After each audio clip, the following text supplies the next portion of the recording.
অদৃশ্য আত্মার ডাক। নিঝুম রাত, গভীর অন্ধকার গ্রাস করেছে চারপাশ। জোনাকির আবছা আলোয় দেখা যাচ্ছে জনারণ্য। বাতাস ফিস ফিস করে কিছু একটা বলছে কানে কানে, যেন কোনো অশরীরী আত্মার কণ্ঠস্বর। শীতের রাত। গ্রামের এক ভাঙা কুটিরে বসে আছে ৭০ ঊর্ধ্ব রামমোহন। তার জীর্ণ শরীর, কুঁচকে যাওয়া চামড়া আর শূন্য দৃষ্টি দেখে যে কেউ বুঝতে পারবে তিনি ভয়ঙ্কর কোনো স্মৃতির সম্মুখীন হয়েছেন। কুটিরের একমাত্র লণ্ঠনের ম্লান আলোয় তার ছায়াটা যেন আরও দীর্ঘ আর ভয়ঙ্কর হয়ে উঠেছে। গ্রামের সবাই জানে রামমোহন বছর 10 আগে তার স্ত্রী, পুত্র, কন্যাদের হারিয়েছেন এক বভাবাহ অগ্নিকাণ্ডে। কিন্তু গ্রামের ফিসফাস শুধু আগুন নিয়ে নয়, আরও কিছু নিয়ে, কিছু অলৌকিক ঘটনা যা গ্রামের মানুষ আজও মনে করতে ভয় পায়। তাদের মতে সেই আগুন নিছক দুর্ঘটনা ছিল না, ছিল এক অভিশাপ, এক অদৃশ্য আত্মার অভিশাপ। রামমোহনের বাড়িতে আগে থেকেই নাকি কিছু একটা অস্বাভাবিক ঘটনা ঘটত, যা তিনি কাউকে জানাতে পারেননি। প্রতি বছর আশ্বিন মাসের অমাবস্যার রাতে গ্রামের সবাই অজানা ভয়ে সিটিয়ে থাকত। এবছরও তার ব্যতিক্রম নয়। রামমোহনের বাড়ির পাশ দিয়ে যাওয়া সরু রাস্তাটা দিয়ে কেউ হাঁটতে সাহস করে না সূর্যাস্তের পর। কথিত আছে সেই রাতে নাকি এক বিকৃত চেহারার ছায়া রামমোহনের বাড়ির উঠোনে ঘুরে বেড়ায়। সেই ছায়া নাকি মাঝে মাঝে রামমোহনের প্রয়াত স্ত্রীর গলায় কথা বলে, তার সন্তানদের নাম ধরে ডাকে। সে রাতের ঘটনা গ্রামের সবাই কম বেশি জানে, কিন্তু কেউ মুখ ফুটে বলতে সাহস পায় না। রামমোহন নিজেই আজ পর্যন্ত সেই রাতের কথা কারোর কাছে খোলসা করে বলেননি। কিন্তু আজ রাতে তিনি কথা বলতে শুরু করেছেন, যেন তার দীর্ঘদিনের জমানো ভয় আজ বাঁধ ভেঙে বেরিয়ে আসতে চাইছে। তার ভাঙা গলায় বেরিয়ে আসছে সেই বভাবহ রাতের স্মৃতি, যা তিনি এতদিন পাথর চাপা দিয়ে রেখেছিলেন। সেদিনও ছিল এমনই এক অমাবস্যার রাত। রামমোহন ফিস ফিস করে বলতে শুরু করলেন। আশ্বিন মাস, গ্রামের চারদিকে দুর্গাপূজার ধুম। আমার স্ত্রী লক্ষ্মী আর ছোট ছেলে পরেশ আর মেয়ে চম্পা ঘুমিয়েছিল। রাত তখন অনেক। হঠাৎ আমার মনে হলো কে যেন দরজায় টোকা দিচ্ছে।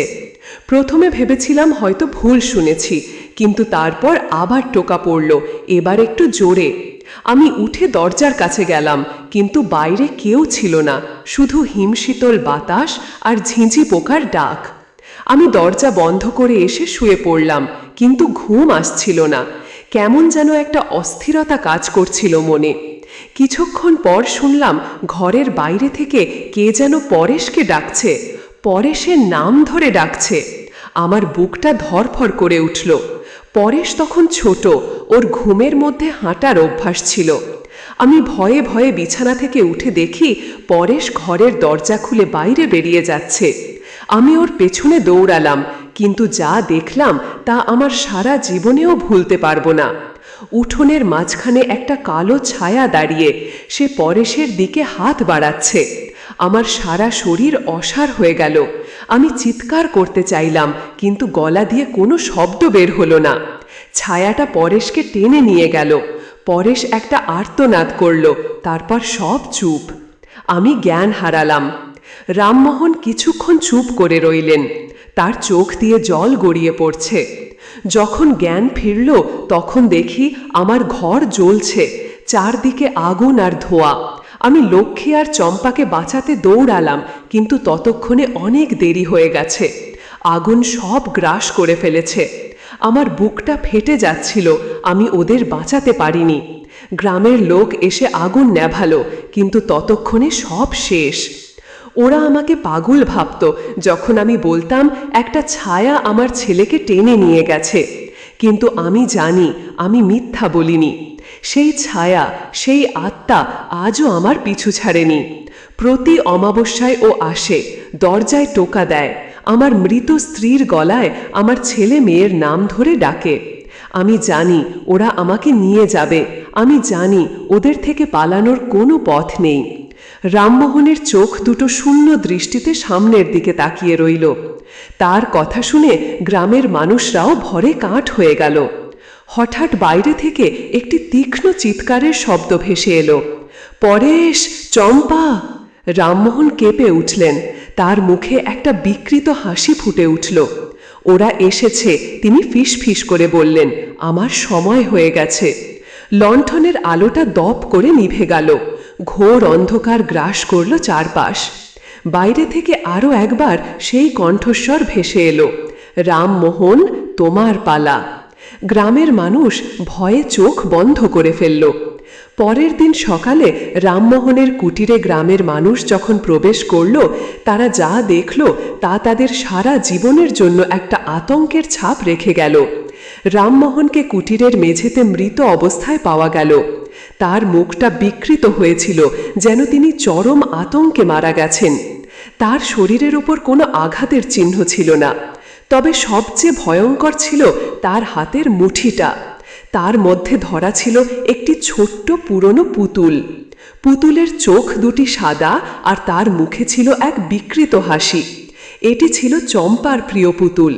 কিন্তু সবচেয়ে অদ্ভুত ব্যাপার হলো, কুটিরের দেয়ালে পয়লা দিয়ে আঁকা ছিল একটি ছায়ার ছবি। ছবিটি হুবহু সেই ছায়ার মতো যা রামমোহন বর্ণনা করেছিলেন। ছায়াটির হাত প্রসারিত ছিল, যেন কিছু একটা ধরার চেষ্টা করছে। কিন্তু সেই ছায়ার হাত থেকে ঠিকরে বেরোচ্ছিল একটা আবছা পরিচিত আকৃতি। সেটি ছিল একটি পুরনো মরচে ধরা কাঁচি। গ্রামের সবাই জানত লক্ষ্মী তার সেলাইয়ের কাজে ওই কাঁচি ব্যবহার করত। কিন্তু সেই কাঁচি রামমোহনের অগ্নিদগ্ধ বাড়িতে কখনো পাওয়া যায়নি। এই দৃশ্য দেখে গ্রামের মানুষ স্তম্ভিত হয়ে গেল।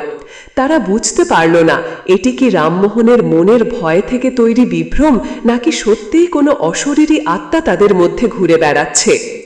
গল্প শেষ হলো, কিন্তু পাঠকের মনে একটা প্রশ্ন চিরকালের জন্য গেঁথে গেল, অদৃশ্য কি সত্যিই আছে, নাকি সবই আমাদের মনের ভয়?